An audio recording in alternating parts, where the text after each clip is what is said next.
Hey guys, today I'm going to tell you how to enable vibration in silent mode in iPhone.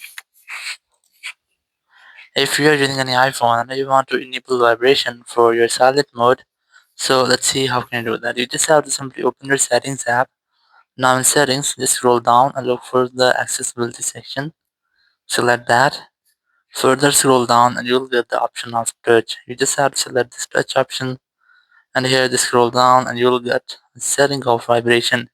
You just have to enable this. Once I've enabled, now your vibration has been enabled for your silent mode and also for your general mode.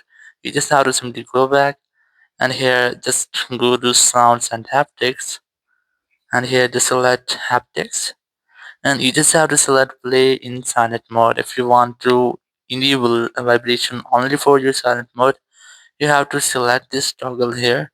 Or if you want to always play, for example, if you want to get vibration on for your silent mode and also for your general mode, you just have to select always play here, or you can also select play in all silent mode. Once you have done, after doing these settings, your vibration will be enabled in your silent mode on iPhone.